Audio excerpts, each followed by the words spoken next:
कोमल की जिंदगी में प्यार करने वाला पति अंश और प्यारे प्यारे दो बच्चे, भरा पूरा परिवार, सब कुछ अच्छा चल रहा था कि अचानक कुछ ऐसा घटित हुआ जिसे देख कोमल के पैरों तले से जमीन निकल गई।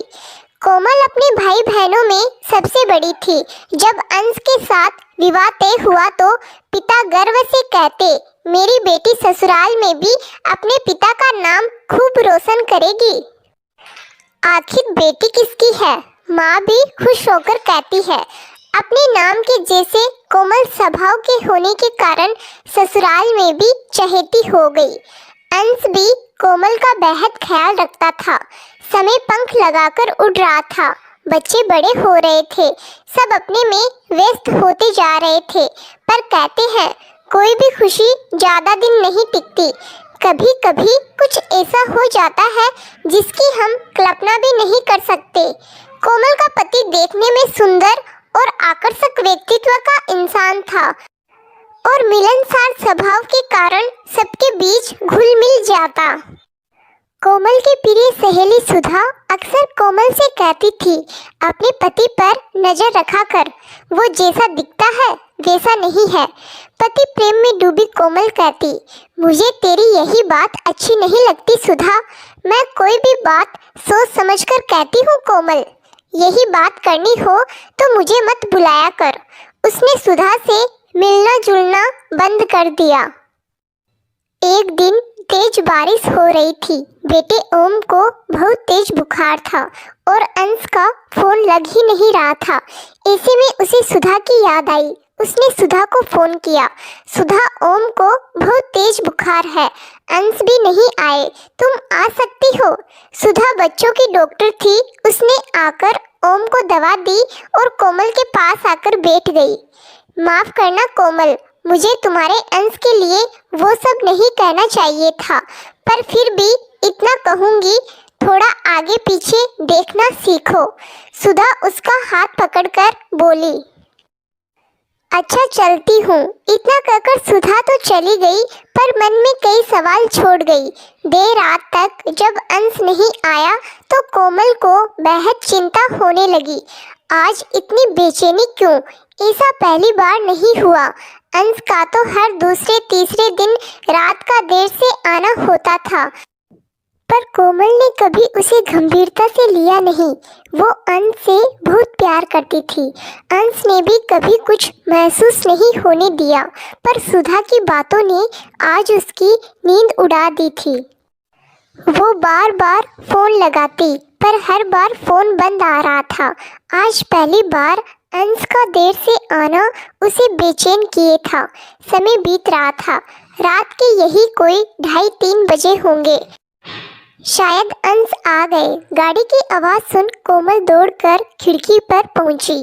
अंश ही आया, पर उसके बाद उसने जो देखा, देखकर उसके पैरों से जमीन ही सरक गई। यह तो अंश की दोस्त मोना है, जिससे अंश शादी करना चाहता था, पर घर वालों को वह पसंद नहीं थी।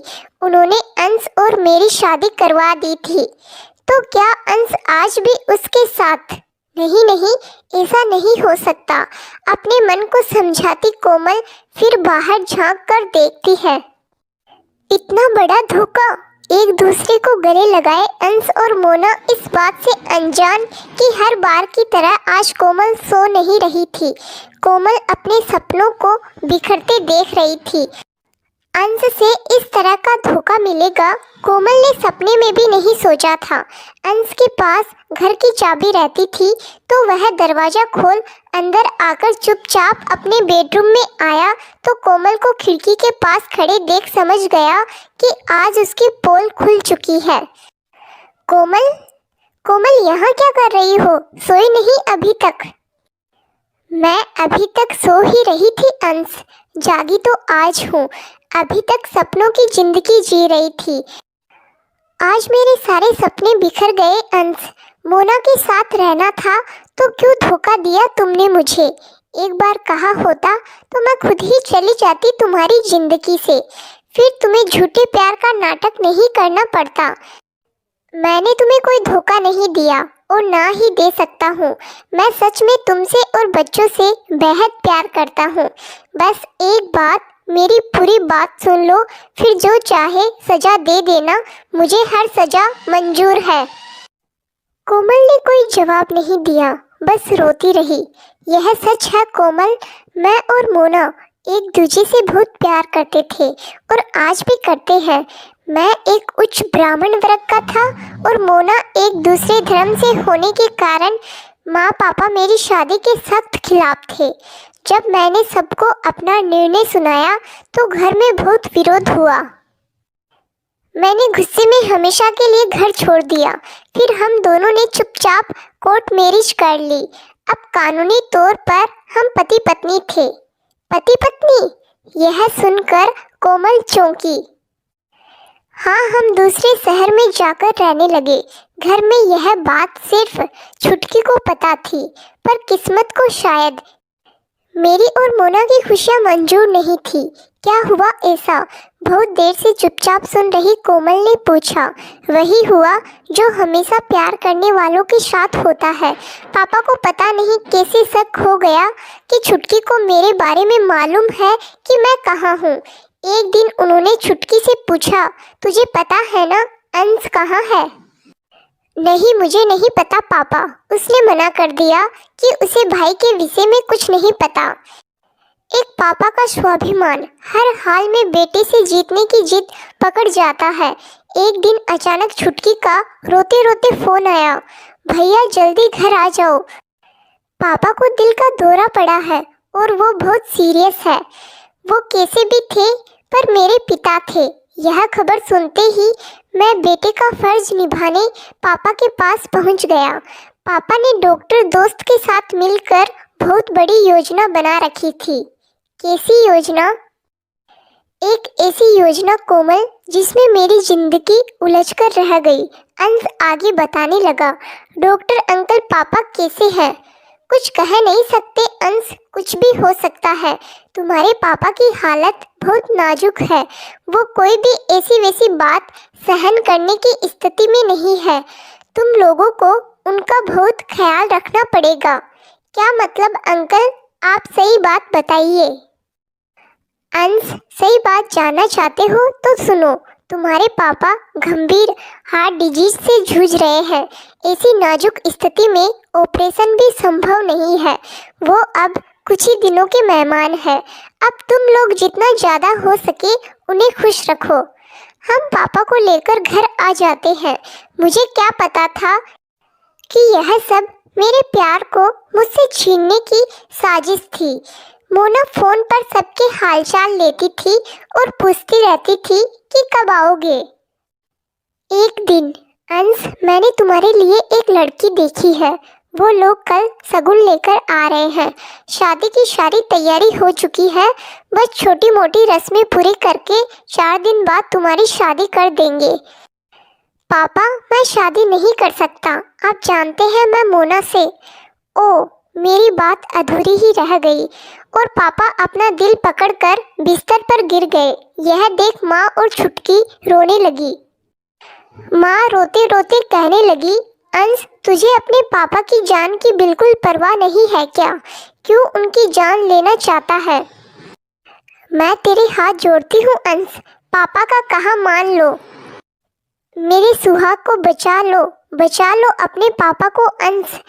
मैं, माँ और छुटकी, हम तीनों ही इस बात से अनजान थे कि उसे और मोना को हमेशा के लिए अलग करने की यह पापा की कोई चाल है।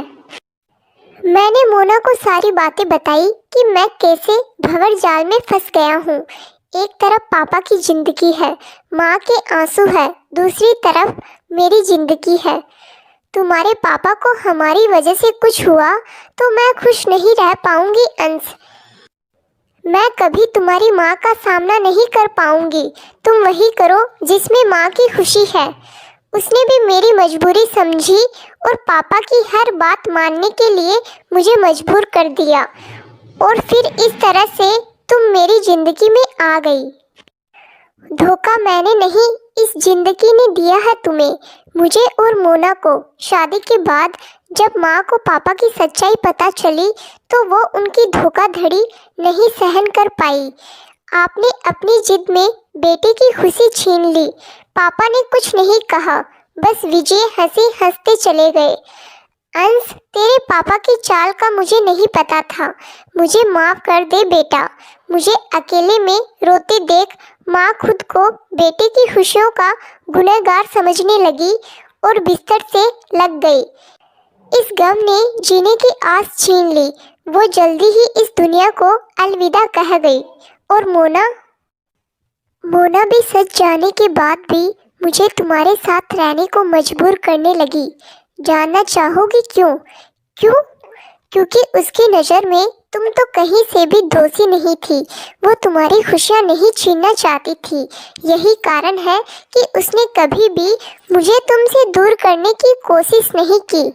इतना बड़ा त्याग। हाँ कोमल, उसने तुमसे तुम्हारा हक, प्यार और पति नहीं छीना। उसने तो अपना पति तुम्हारे नाम किया है। वो आज भी कानूनन मेरी पत्नी है, पर इस बात से अनजान इस समाज की नज़र में तुम मेरी पत्नी हो। सपने तुम्हारे ही नहीं, हम सबके बिखरे हैं कोमल। मोना मेरी पहली पत्नी है, फिर भी तुम्हारा मुझ पर ज़्यादा हक है। अब यह बात तो तुम भी अच्छे से समझ गई होगी। कोमल, पापा का सच जानकर मैंने सोचा था कि तुम्हें सच बताकर यह रिश्ता खत्म कर लूँगा, फिर बताया क्यों नहीं? मैं तुम्हारा कोमल मन, तुम्हारी मासूमियत देखकर तुमसे तुम्हारी खुशियाँ छीनने की हिम्मत नहीं जुटा पाया। तुम धीरे धीरे मेरे दिल के करीब आती गई। मेरा यकीन करो कोमल, मैं तुम्हें भी उतना ही प्यार करता हूँ जितना मैं मोना से करता हूँ। मत रोइए अंश, कोमल ने अंश के आंसू पोंछते हुए कहा। कोमल, मुझे माफ़ कर दो। इस जिंदगी ने मुझे बुरी तरह उलझाकर रख दिया है। तुम भी मुझसे रूठ कर जाओगी तो मैं सहन नहीं कर पाऊंगा। कोमल अंश को गले से लगा लेती है। चुप हो जाओ अंश, मैंने तुम्हें बहुत गलत समझा। हम तीनों मिलकर अपने बिखरे सपनों को समेटकर खुशियों के रंग से सराबोर करने की कोशिश करेंगे। अंश कोमल को गले से लगाकर रोने लगता है। आंसुओं के संग कोमल की सारी गलतफहमियां बह जाती है। सुबह उठते ही अंश ने सबसे पहले मोना को फ़ोन किया। मोना, कोमल को सब पता चल गया है। मैंने उसे हमारे रिश्ते का सच भी बता दिया। वो चाहती है कि हम सब एक साथ रहे। सच्ची अंश, कोमल का बड़प्पन देख मोना का दिल भर आता है। हाँ मोना। अंश, तुम जैसा कहते थे कोमल सच में बहुत उतनी ही मासूम और भोली है। उसने कितनी सहजता से सच को स्वीकार कर लिया था, पर जैसा वो कहती है वो संभव नहीं है। क्यों मोना? जरा सोचो इस बात का बच्चों के जीवन पर भी कैसा प्रभाव पड़ेगा, और फिर यह समाज, हम किस किस को क्या क्या सफाई देंगे। मोना मन में सोचने लगी कि ना वो अंश से दूर रह सकती है और ना कोमल। फिर एक साथ रहना तो नामुमकिन है।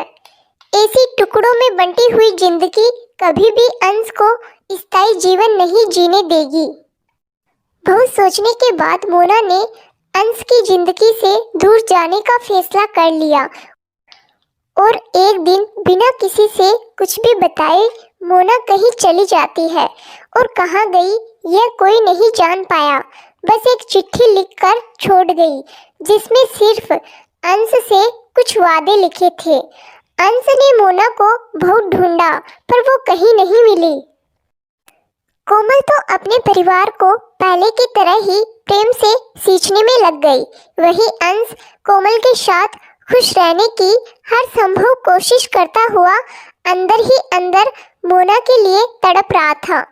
मोना इन सब से दूर अपने अधूरे सपनों को समेटकर एक नई राह पर निकल पड़ी है, जिसकी मंजिल क्या होगी पता नहीं। तो दोस्तों, मोना ने जो फैसला किया वो सही था या गलत? अपनी राय हमें कमेंट बॉक्स में ज़रूर बताइएगा। धन्यवाद।